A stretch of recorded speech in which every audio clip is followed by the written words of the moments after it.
Hello guys, welcome back to the channel for hope you learning well and making good investments. बात करेंगे इरेडा, क्या यहाँ पर opportunities create हो सकती है, क्योंकि भाई साहब डोनाल्ड ट्रंप भाई हमारे फिर से जाग चुके हैं लेटर्स लेकर के। ऑल दो मैं इसके साथ ऑलरेडी कल आपके साथ एक मार्केट का वीडियो ले चुका हूं कि क्या पूरी सीन है यहाँ पर, लेकिन कौन कौन से सेक्टर पर आपको मदद मिल सकती है वो भी आपको उस वीडियो में मिल जाएगा।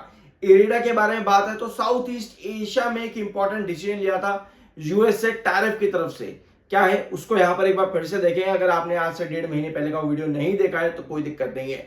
साथ में मेरा दूसरा यूट्यूब चैनल सब्सक्राइब करना मत भूलना, trade with equity, link description box में आपको मिल जाएगा। एक इंपॉर्टेंट वीडियो आज मैंने यहां पर भी आपको दिया है, इस चैनल पर जरूर देख लेना। इरेडा में रिसेंटली Q1 का लोन बुक आउटस्टैंडिंग जो कंपनी का है 80,000 करोड़ के आसपास आ चुका है। इस पर कंपनी ने बहुत स्ट्रॉन्ग अपडेट दी थी इसी हफ्ते, और हम इसको डिस्कस कर चुके हैं, तो जरूर देख लेना कि कितना डिसबर्समेंट कंपनी का इंक्रीज हुआ है ईयर ऑन ईयर बेसिस पर। सारा डाटा आपको वहां पर मिल जाएगा। और देखो, इंपॉर्टेंट है या फिर नहीं, मतलब कि ये पॉजिटिव साइन है या नेगेटिव साइन है, किसी भी कंपनी का लोन डिसबर्समेंट डाटा इंक्रीज होना, वो डिटेल्स भी मैंने आपको उस वीडियो में बता रखी है। ठीक है, देख लेना जरूर जाकर के। इसके साथ में टेक इट और लीव इट, डोनाल्ड ट्रंप भाई साहब ने सीधा कह दिया कि भैया रखो या तो भैया छोड़ दो। लेकिन 12 देशों को डोनाल्ड ट्रंप भाई साहब 7 जुलाई से लेकर के 12 जुलाई के बीच में टैरिफ लेटर्स भेजना शुरू कर देंगे। अब इस टैरिफ लेटर्स के बीच में अगर हम देखेंगे तो हमारा इंडिया यानी कि हमारा देश भी आता है। काफी सारे इनका कहना है कि भैया बहुत से देश नेगोशिएशंस करने की कोशिश कर रहे हैं, जिसमें चाइना भी है, और चाइना को अभी भी इन्होंने होल्ड पर रखा हुआ है। ठीक है, अगस्त 1 तक सारे इफेक्ट यहां पर देखने को मिल जाएंगे, जो भी कंट्रीज पर जितना भी टैरिफ ये इंपोज करने वाले हैं इन्होंने बता दिया है। Speaking to reporters aboard Air Force One, Trump declined to name the countries involved. अभी इन्होंने कंट्रीज के नाम देने शुरू नहीं किए, जो कंट्रीज को लेटर भेजेंगे 12 देशों को, नाम अभी पर्सनली इन्होंने यहां पर बताया नहीं है। लेकिन वियतनाम और यूके, इन दो देशों का डाटा यहां पर ऑलरेडी आ चुका है, ये मैंने आपके साथ डिस्कस भी कर दिया था। ठीक है, हमारे देश का भी यहां पर क्या सीन है उसको लेकर के आते हैं पहले। तो अगर आप चाहो तो इसको यहां पर रीड कर सकते वाला पूरा पैराग्राफ। यहाँ पे यूके पे 10% टैरिफ मेंटेन किया है, वियतनाम पे टैरिफ कट किया है 20%। यूरोपियन यूनियन में जो भी डिप्लोमेसी यहां पर चल रही है उसका अभी भी ब्रेक थ्रू नहीं मिला है। जापान रिपीटेड सेटबैक्स यहां पर नेगोशिएशन में चल रहे हैं। कनाडा का ट्रेड टॉक्स टर्मिनेट हो चुका है जून 27 over digital services tax. China still बातचीत अभी यहां पर चल रही है, साउथ कोरिया के साथ बातचीत जो है वो फेल हो चुकी है। तो ये डाटा अभी तक का है। लेकिन इंडिया में हमारा क्या होगा? India appears likely to be among 12 countries, यानी कि हमारा देश 12 देशों में शामिल हो सकता है जिन पर आपका ये टैरिफ लेटर आने वाला है। बट अभी भी यहां पर कोई भी एक बात ये है कि कोई भी आउटकम नहीं है।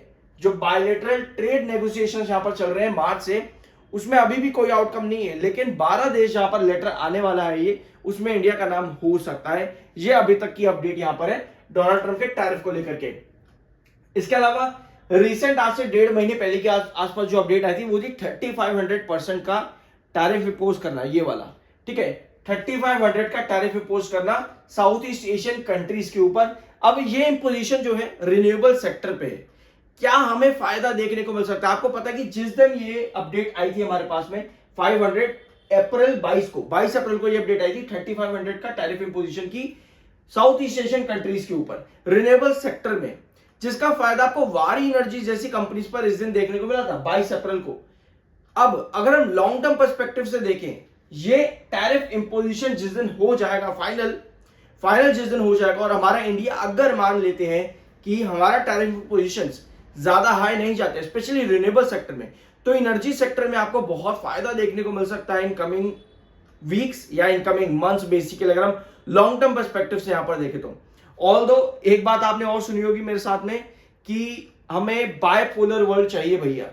बायपोलर वर्ल्ड की जरूरत है दुनिया को, क्योंकि एक देश पूरी दुनिया को अगर चलाने चला तो काफी छोटे छोटे देश ऐसे हैं जो दब जाते हैं। इस बीच में बायपोलर वर्ल्ड की जरूरत है, जहां पर 2 सुपर पावर जैसी कंडीशन क्रिएट हो, जिस तरह से वर्ल्ड वॉर 2 या उसके बाद चल रही थी। अभी जो कंडीशन हमने लास्ट वीडियो में डिस्कस की थी वो थी इस वाली कैंडल पे, ये येलो क्रॉसओवर पे हमने डिस्कस किया था कि इस येलो क्रॉसओवर पे शेयर का टिके रहना बहुत जरूरी है। लेकिन सेलिंग लगातार यहां पर आई है। थोड़ा जूम इन करते हैं। बाय या सेल की कोई रिकमेंडेशन नहीं है, खरीदना या बेचना आपकी जिम्मेदारी, आपका पैसा। ठीक है। सेलिंग शेयर में जैसे ही आई येलो क्रॉसओवर पर आपको शेयर में डाउन देखने को मिल रहा है। अब लास्ट सेशन में बायर ज्यादा है। अब बायर ज्यादा कैसे आए ये आपको कैसे पता चलेगा? यहां देखो, लो वॉल्यूम और डिलीवरी जो आपकी है वो हाई है। वीकली और मंथली बेसिस पर डिलीवरी हाई है, यानी कि बायर आपके पास आए हैं। एक तो आपको एक क्राइटेरिया पता चल गया कि लो वॉल्यूम हाई डिलीवरी, यानी कि बायर ज्यादा है। दूसरा, कैंडल नीचे की जो टेल है वो लंबी है, जो कि बाय को इंडिकेट करती है। तीसरा, येलो क्रॉसओवर के नीचे शेयर यहां पर है, यानी कि अगर यहां से पुश चाहिए तो शेयर को एक बड़ा ब्रेकआउट देना पड़ेगा। क्या गैप अप ओपनिंग दे सकता है यहां पर स्टॉक? देखो वो थोड़ा मुश्किल रहेगा, बट स्टिल हम ऑप्टिमिज्म लेकर के चल रहे हैं, क्योंकि नेगोशिएशंस अभी भी चल रहे हैं। कोई भी नेगोशिएशन ऐसा नहीं कि बिल्कुल फ्लॉप हो चुके और यही हो चुका है कि भैया टैरिफ तो इतना लगेगा ही लगेगा।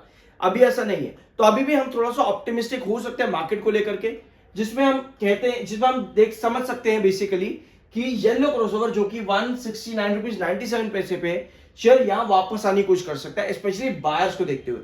तो अगर यहां पे बायर्स और इंक्रीज होते हैं तो 169.97 ये हमें अकम्प्लिश होता देखने को मिल सकता है, और हमें जरूरत भी है, क्योंकि अगर जितना येलो क्रॉसओवर से दूर शेयर चलता चला जाएगा उतने चांसेस है कि मिड सपोर्ट यानी कि 160 रुपीज और क्रूशियल सपोर्ट यानी कि 154 रुपीज, ये दो लेवल्स हमको देखने को मिले।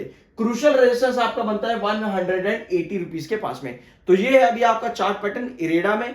एक बार वॉल्यूम डिलीवरी में आपको बता दूं, वॉल्यूम अभी हमने देख लिया कि लो वॉल्यूम आ रहा है, लेकिन डिलीवरी आपकी 42% है, जो कि वीकली बेसिस पर हाई है और मंथली बेसिस पर भी हाई है।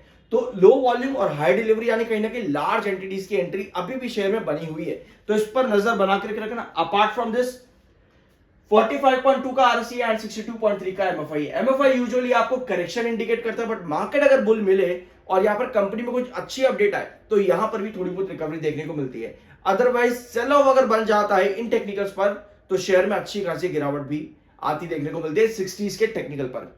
ठीक है, ये थी आज की इनके वीडियो। बाकी की वीडियोस देखना मत भूलना। आई होप कि वीडियो आपको पसंद आया होगा। बाय एसएल की कोई रिकमेंडेशन नहीं है, मिलता है अगले वीडियो में।